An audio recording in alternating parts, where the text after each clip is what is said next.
तो ये current affair का दिनों में क्या खबर है। करंट अफेयर देखते हैं। भारतीय सेना का नया मुख्यालय थल सेना भवन किस राज्य केंद्र शासित प्रदेश में बनेगा? तो नई दिल्ली। भारतीय सेना का नया मुख्य स्थल सेना भवन 39 एकड़ की जगह पर बन रहा है, जिसमें GRIH for green rating for degraded habitat assessment मानदंडों के अनुरूप कई हरित उपाय शामिल हैं। यह इमारत मई-जून 2025 तक तैयार हो जाएगी। यह नया थल सेना भवन दिल्ली छावनी में बनेगा। इस इमारत में सेना मुख्यालय का विभिन्न कार्यालय होंगे। अक्टूबर के बाद अब 2 अक्टूबर करंट अफेयर। मत्स्य पालन के लिए KCC पर राष्ट्रीय सम्मेलन किस शहर में आयोजित किया गया? मुंबई में। केंद्रीय मत्स्य पालन, पशुपालन और डेयरी मंत्री पुरुषोत्तम रुपाला महाराष्ट्र के मुंबई में यशवंतराव चव्हाण केंद्र में 1 दिवसीय मत्स्य पालन के लिए KCC पर राष्ट्रीय सम्मेलन की अध्यक्षता करेंगे। जमीनी मुद्दों को सुलझाने के लिए मत्स्य पालन विभाग, पशुपालन, डेयरी विभाग द्वारा संयुक्त रूप से सम्मेलन का आयोजन किया जाएगा। 2 या 3 के करंट अफेयर। पीरपुर का जो हाल ही में खबरों में था, किस देश में स्थित है? तो इराक। कुर्दिश और अरब निवासियों के प्रतिबंधित प्रदर्शन के बीच हिंसक टकराव के बाद उत्तरी इराकी शहर किरकुक में कर्फ्यू लागू कर दिया गया है। इन झड़पों में प्रधानमंत्री मोहम्मद शिया अल-सुदानी को प्रभावित क्षेत्र में व्यापक सुरक्षा अभियान चलाने का निर्देश देने के लिए प्रेरित किया है। 3 के तब 4 के करंट अफेयर। किस शहर में मेट्रो रेलवे के पर्यटन स्मार्ट कार्ड लॉन्च किया गया? तो दिल्ली। G20 शिखर सम्मेलन के लिए यात्रियों की संख्या में बढ़ोतरी की उम्मीद में दिल्ली मेट्रो 30 स्टेशनों पर समर्पित काउंटरों के माध्यम से पर्यटक स्मार्ट कार्ड बेचेगी। दिल्ली मेट्रो ने भी कई पहल की है, जिनमें प्रतिनिधियों के नियोजित मार्गों पर स्थित अपने मेट्रो स्टेशन और मेट्रो स्तंभ का सौंदर्यीकरण शामिल है। 5 करंट अफेयर की संख्या। इंडिया एजिंग रिपोर्ट 2023 का नामक रिपोर्ट जारी की। तो संयुक्त राष्ट्र जनसंख्या कोष, तो international institute for population sciences और संयुक्त राष्ट्र जनसंख्या कोष द्वारा हाल ही में इंडिया एजिंग रिपोर्ट 2023 जारी की गई। संयुक्त राष्ट्र की नई रिपोर्ट के अनुसार साल 2046 तक भारत में बुजुर्गों की संख्या 0 से 14 वर्ष के बच्चों की संख्या से अधिक हो जाएगी। अंततः 2050 तक भारत के बुजुर्ग कुल आबादी का 10% से अधिक हो सकते हैं। भारत के बुजुर्ग आबादी की वार्षिक वृद्धि दर 41% अनुमानित है। कोकथोंग जिसने राष्ट्रीय पर्यटन गांव पुरस्कार 2023 जीता, किस राज्य में स्थित है? तो मेघालय। मेघालय की पूर्वी खासी पहाड़ियों में बसे मनमोहक सिटी जाने वाले गांव कोकथोंग को भारत सरकार के पर्यटन मंत्रालय द्वारा राष्ट्रीय पर्यटन पुरस्कार 2023 में प्रतिष्ठित सर्वश्रेष्ठ पर्यटन गांव पुरस्कार से सम्मानित किया गया। भारत मंडपम प्रगति मैदान, नई दिल्ली में आयोजित दर समारोह में केंद्रीय पर्यटन मंत्रालय द्वारा कोकथोंग का एक उल्लेखनीय मान्यता प्रदान की गई।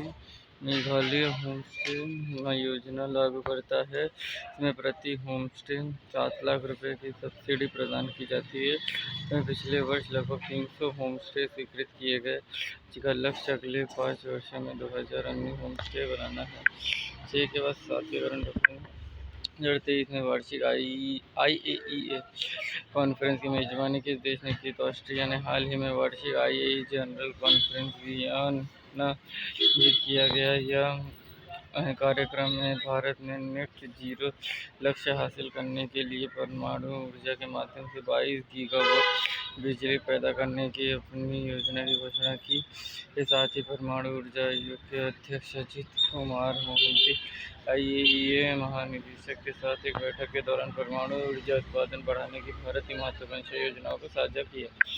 8 करंट अफेयर। किस केंद्रीय मंत्रालय ने स्मार्ट सिटीज मिशन SDG का स्थानीयकरण रिपोर्ट तैयार की? तो आवास और शहरी मामलों के मंत्री। हाल ही में report smart cities mission Bharat सतत विकास लक्ष्यों का स्थानीयकरण केंद्रीय आवास और शहरी मामलों के मंत्रालय और UN हैबिटेट द्वारा तैयार किया गया है। इससे पता चलता है कि SCM के तहत लगभग 70% परियोजनाएं शहरों, स्वच्छ पानी, स्वच्छता, ऊर्जा और आर्थिक विकास पर एसडीजी अनुरूप हैं। नवीकरण में अरुणाचल प्रदेश के बाद ई कैबिनेट प्रणाली शुरू करने वाला दूसरा उत्तर पूर्वी राज्य कौन बना? तो त्रिपुरा। त्रिपुरा के मुख्यमंत्री मणि साहा ने राज्य में डिजिटल बुनियादी ढांचे के विकास के लिए राज्य सचिवालय ई कैबिनेट प्रणाली शुरू की है। इस प्रकार त्रिपुरा, उत्तराखंड, उत्तर प्रदेश और अरुणाचल प्रदेश के बाद ई कैबिनेट प्रणाली शुरू करने वाला चौथा में दूसरा राज्य बन गया है। ओके, फटाफट 10 current affair. Dada Saheb Phalke lifetime achievement award हाल ही में किस अभिनेता को प्रदान किया गया? तो वहीदा रहमान। हाल ही में दिग्गज बॉलीवुड अभिनेत्री वहीदा रहमान को वर्ष 2021 के लिए दादा साहेब फाल्के पुरस्कार से सम्मानित किया गया है। पुरस्कार भारतीय सिनेमा के विकास में उत्कृष्ट योगदान के लिए राष्ट्रीय फिल्म पुरस्कार समारोह में दिया जाता है। यह केंद्रीय सूचना और प्रसारण मंत्रालय के फिल्म समारोह निदेशक द्वारा प्रदान किया गया। 2021 में पुरस्कार इस वर्ष प्रस्तुत किए गए क्योंकि कोविड-19 महामारी के कारण इसमें देरी हुई थी। 10-11 के करंट अफेयर्स। अंतर्राष्ट्रीय टेनिस हॉल ऑफ फेम के लिए नामांकित होने वाले पहले एशियाई व्यक्ति कौन बने? तो लिएंडर पेस। हाल ही में भारत के दिग्गज खिलाड़ी और कई ग्रैंड स्लैम टूर्नामेंट के विजेता लिएंडर पेस अंतर्राष्ट्रीय टेनिस हॉल ऑफ फेम के लिए नामित होने वाले एशिया के सबसे पहले पुरुष खिलाड़ी बन गए हैं। 50 वर्षीय लिएंडर पेस उन 6 खिलाड़ियों में शामिल हैं जिन्हें 2024 के लिए नामजद किया गया है। खिलाड़ी श्रेणी में उनके अलावा Cara Black, Ana Ivanovic, Carlos Moya, Daniel Nestor और फ्लाविया पेनोटो का नामित किया गया है। महिला वर्ग में ऑस्ट्रेलियाई ओपनर और फ्रेंच ओपनर का खिताब जीतने वाली चीन की खिलाड़ी ली ना 2019 में अंतर्राष्ट्रीय टेनिस हॉल ऑफ फेम के लिए नामांकित होने वाली एशिया की पहली खिलाड़ी बनी थी। 12 करंट अफेयर्स। हाल ही में पेंशन निधि विनियामक और विकास प्राधिकरण पीएफआरडीए ने राष्ट्रीय पेंशन प्रणाली एनपीएस के तहत सेवानिवृत्ति बचत का प्रबंधन करने के लिए 11वें फंड मैनेजर के रूप में किस संस्था को चुना? DSP pension fund manager. Pension fund नियामक और विकास प्राधिकरण अंतर्राष्ट्रीय पेंशन प्रणाली के तहत सेवानिवृत्ति बचत प्रबंधन करने की अनुमति वाले 11वें फंड मैनेजर के रूप में डीएसपी पेंशन फंड का चयन किया है। पीएफआरडीए देश भर में नागरिकों को बचत वाले बढ़ाने के लिए क्षेत्रीय ग्रामीण बैंक को आरबीआई का उपयोग करना चाहती है। 12 का फटाफट 13 करंट अफेयर्स। कौन सा राज्य मुख्यमंत्री ग्रामीण आवास योजना से संबंधित है? छत्तीसगढ़। छत्तीसगढ़ राज्य के वर्तमान मुख्यमंत्री श्रीमान भूपेश बघेल जी ने द्वारा मानसून सत्र के दौरान छत्तीसगढ़ राज्य में ग्रामीण आवास नया योजना को शुरू करने की घोषणा की है। यह पहल साल 2011 की सामाजिक आर्थिक अंतर्गत प्रधानमंत्री आवास योजना के लिए जो परिवार पात्र थे तो उन्हें अभी तक आवास नहीं मिल पाया है, उन्हें इस योजना के माध्यम से आवास दिया जाएगा। 14 के करंट अफेयर। इस संस्था ने सामाजिक बॉन्ड के माध्यम से 1,000 करोड़ से अधिक जुटाए हैं। तो national for agriculture and rural development NABARD ने 1040.5 करोड़ के कुल आकाश के साथ अपना पहला रूप मूल्य वाले AAA रेटेड सामाजिक बॉन्ड जारी किया। पात्र संस्थागत निवेशकों को निजी तौर पर जारी किए गए बॉन्ड 29 सितंबर 2023 को बॉम्बे स्टॉक एक्सचेंज में सूचीबद्ध जाएंगे। प्रत्येक बॉन्ड का अंकित ₹1 लाख है। 15 करंट अफेयर। इस केंद्रीय मंत्रालय ने अमेजॉन फ्यूचर इंजीनियरिंग प्रोग्राम शुरू करने की घोषणा की। तो जनजातीय कार्य मंत्रालय मिनिस्ट्री ऑफ ट्राइबल अफेयर्स ने अमेजॉन इंडिया और लर्निंग फाउंडेशन के सहयोग से EMRS Gwalior model residential school के लिए अमेजॉन फ्यूचर इंजीनियरिंग प्रोग्राम के दूसरे चरण का शुभारंभ किया है। इस पहल में जनजातीय समाजों के बीच मौजूद शैक्षणिक अंतर को सुधारने बढ़ती प्रौद्योगिकी में उनके सफल करियर को सुनिश्चित करने के लिए क्षमता है। आधे हो गए, अब आधे बाकी हैं। तो मेघा मोनोडोटियम मैक्यूस्कली, जो कि ट्रेपोडोर मकड़ी का सबसे बड़ा जीवश्म है, तो किस देश में खोजा गया था? ऑस्ट्रेलिया में। तो मेघा मोनोडोटियम मैक्यूस्की ऑस्ट्रेलिया में ट्रेपोडोर मकड़ी का सबसे बड़ा जीवश्म है। या बेरिचिलिडे परिवार अब तक खोजा गया पहला जीवश्म है, जिसमें बड़े वृक्ष पैर वाले ट्रेपोडोर मकड़ियाँ शामिल है। ऑस्ट्रेलिया में पाया जाने वाला मकड़ी का चौथा जीवश्म है। करंट अफेयर देखें। भारत और कौन सा देश अलास्का में 2 सप्ताह का युद्ध खेलना शुरू करने के लिए तैयार है? अमेरिका और अमेरिकी सेना अलास्का में 2 सप्ताह का युद्ध खेल शुरू करेंगी, जिसमें कई जटिल अभ्यास शामिल होंगे। यह भव्य युद्ध है नई दिल्ली और वाशिंगटन द्वारा भारत अमेरिका वैश्विक रणनीतिक साझेदारी के समग्र का विस्तार करने के लिए सिरे जोर दिए के बीच हो रहा है। 17 का 18 करंट अफेयर देखें। HS-748 एवरो वाहन विमान किस देश द्वारा उपयोग किया जाने वाला एक विरासत विमान था? तो भारतीय वायुसेना IAF के औपचारिक रूप से अपने पुराने HS-748 एवरो परिवहन विमान को सेवा हटाना शुरू कर दी है। इससे पहले C-295 MW परिवहन विमान को हिंडन वायु सेना स्टेशन पर औपचारिक समारोह से सेवा में शामिल किया गया था। 18 के धन्य से पर्यटन मंत्रालय द्वारा पेम्बथी और चंदालापुर किस राज्य में सर्वश्रेष्ठ पर्यटन गाँव के रूप में चुना गया? तो तेलंगाना। हाल ही में पर्यटन मंत्रालय द्वारा तेलंगाना को पेम्बथी और चंदालापुर को 2023 के लिए सर्वश्रेष्ठ पर्यटन गाँव के रूप में चुना गया। केंद्रीय पर्यटन मंत्री जी किशन रेड्डी द्वारा कहा गया कि दोनों गाँवों को विश्व पर्यटन दिवस के अवसर पर नई दिल्ली में एक विशेष समारोह के दौरान पुरस्कार मिलेगा। इससे पहले केंद्र में तेलंगाना को हस्तशिल्प और पर्यटन स्थलों को मान्यता दी थी।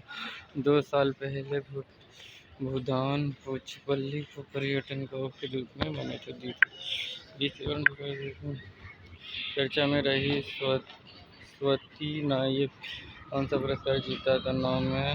नॉमन ई बोरलॉग पुरस्कार। कृषि वैज्ञानिक विश्व खाद्य पुरस्कार फाउंडेशन के साथ रिसर्च और एप्लीकेशन के लिए 2023 की प्रतिष्ठित नॉर्मन ई बोरलॉग पुरस्कार जीतने वाली तीसरी भारतीय कृषि वैज्ञानिक बनी। सुश्री नायक दिल्ली में अंतर्राष्ट्रीय चावल अनुसंधान संस्था IRREI में बीज प्रणाली और उत्पाद प्रबंधन के दक्षिण एशिया प्रमुख हैं।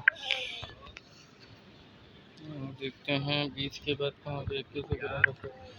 किस केंद्रीय मंत्रालय ने भारतीय सांकेतिक भाषा अनुसंधान और प्रशिक्षण केंद्र की स्थापना की? तो सामाजिक न्याय और अधिकारिता मंत्रालय। 2011 में सामाजिक न्याय और अधिकारिता मंत्रालय ने इग्नू के एक स्वायत्त केंद्र के रूप में भारतीय सांकेतिक भाषा अनुसंधान केंद्र की स्थापना की। ISLRTC ने अंतर्राष्ट्रीय सांकेतिक भाषा दिवस पर भारतीय सांकेतिक भाषा में एक ऑनलाइन शिक्षण पाठ्यक्रम और 10,000 ISL शब्दों वाला एक व्यापक शब्दकोश लॉन्च किया।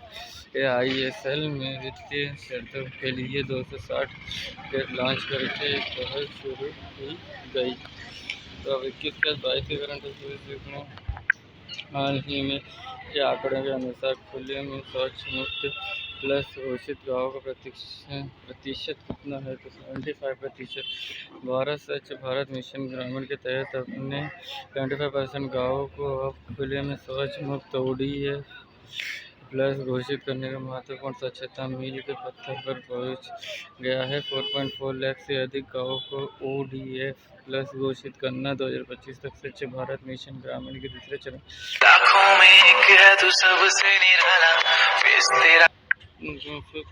की पहुंच गया। 4.4 लाख से अधिक गाँवों को ODF घोषित करना 2025 तक स्वच्छ भारत मिशन ग्रामीण के दूसरे चरण के उद्देश्य को पूरा करने की दिशा में किए गए प्रयासों का प्रतिनिधित्व है। 22 के बाद के करंट अफेयर्स ई यूनिट की श्रेणी राज्य केंद्र प्रदेश सेवा वितरण पोर्टल है। तो जम्मू कश्मीर प्रशासनिक सुधार और लोक शिकायत विभाग राष्ट्रीय ई गवर्नेंस सेवा वितरण मूल्यांकन राज्यों केंद्र प्रदेश के लिए वे फॉरवर्ड मासिक रिपोर्ट का छठा संस्करण जारी कर दिया, जिस राज्य या प्रदेशों को ई सेवा वितरण की स्थिति का तावलों प्रदान करता है। यह राज्य केंद्र प्रदेशों में ई सेवा वितरण की स्थिति प्रदान करता है। जम्मू कश्मीर, केरल, ओडिशा अपने 100% सेवाएं कश्मीर को एकीकृत वितरण और यूनिट ई सेवाएं और ओडिशा पर प्रदान करते हैं। 23 या 24 के करंट कंपनी ने India app store developer platform launch किया था। फोन पे ने in India start app store के रूप में India app store developer platform launch करने की घोषणा की। फिलहाल app developer Google play store के साथ काम करते हैं। स्टार्टअप और ऐप लॉन्च के लिए इंडस ऐप स्टोर के पास इन ऐप्स को बेहतर दृश्यता प्रदान करने के लिए लॉन्च पैड नामक एक समर्पित सॉफ्टवेयर होगा।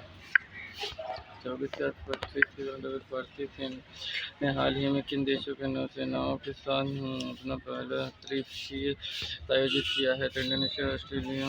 23 वर्ष पहला भारतीय इंडोनेशिया ऑस्ट्रेलिया त्रिपक्षीय समुद्री अभ्यास आयोजित किया गया था। इस अभ्यास में भारतीय नौसेना के सदस्य युद्धपोत INS सह्याद्री ने हिस्सा लिया। त्रिपक्षीय अभ्यास में 3 समुद्र को भी साझेदारी को मजबूत करने और सुरक्षित भारत प्रशांत की स्थिति करने के लिए अपनी सामूहिक क्षमता में सुधार करने का अवसर मिला।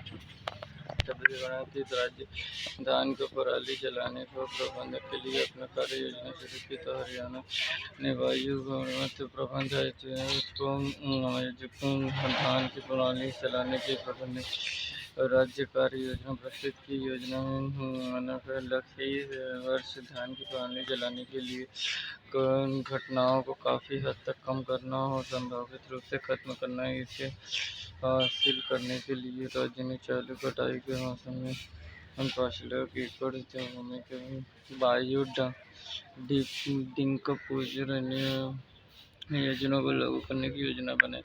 27 स्वच्छता पखवाड़ा के हिस्से के रूप में किस शहर को स्वच्छता ट्रेल शुरू की? तो अहमदाबाद। हाल ही में अहमदाबाद नगर निगम शहर में ऑफिस प्रबंधक जागरूकता और स्वच्छता को बढ़ावा देने के लिए स्वच्छता पखवाड़ा के हिस्से में रूप में स्वच्छता ट्रेल शुरू की। इसका उद्देश्य भीतर स्वच्छता और प्रबंधन के महत्व के बारे में जागरूकता फैलाना है। 27 करंट अफेयर देख लेते। भारत का पहला लाइट हाउस महोत्सव किस केंद्र प्रदेश में मनाया गया? तो गोवा केंद्र बंदरगाह जहाज और जलमार्ग मंत्री प्रबंधन होने वाले गोवा के पंजिम ऐतिहासिक किले गार्ड में भारतीय प्रकाश संस्था या भारतीय लाइट हाउस महोत्सव का संस्करण उद्घाटन किया है। महोत्सव पूरे भारत में 75 प्रकाश को संपन्न पर्यटन केंद्र को बदलने की दृष्टि का हिस्सा है। किसी करंट अफेयर्स की देश का अंतरिक्ष एजेंसी का उसी रेस अंतर्राष्ट्रीय यान लॉन्च किया था। अमेरिका नासा मिशन और इस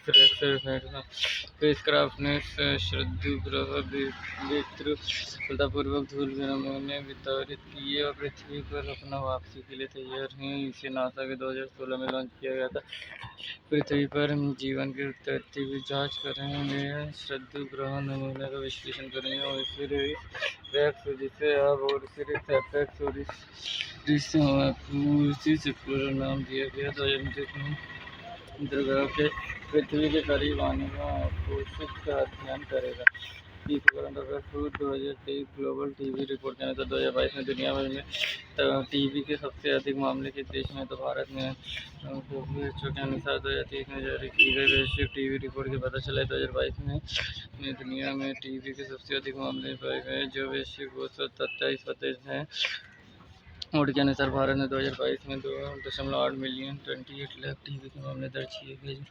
मृत्यु दर 12% रहा। 192 देशों और अंतरों के डेटा शामिल करते हुए रिपोर्ट का पता चलता है कि 2022 में 7.5 मिलियन लोगों के टीबी के निदान किया गया था। अब last 31 October the state of food and agriculture किस संस्थान का प्रमुख रिपोर्ट है? तो FAO ने अपनी प्रमुख रिपोर्ट खाद्य कृषि स्थिति की। हालांकि वर्तमान कृषि खाद्य प्रणाली पोषण प्रदान करती है और अर्थव्यवस्था को कायम रखती है, लेकिन वे स्वास्थ्य और परिभारी छिपी हुई लगाती हैं, जो सालाना कम से कम $10 ट्रिलियन के बराबर। रिपोर्ट में संस्करण के अनुसार ये आंकड़े वैश्विक सकल घरेलू उत्पाद पीढ़ी का लगभग 10% दर्शाते हैं, जिसमें और भी देश शामिल किए गए हैं। तो तब तक के लिए बाय।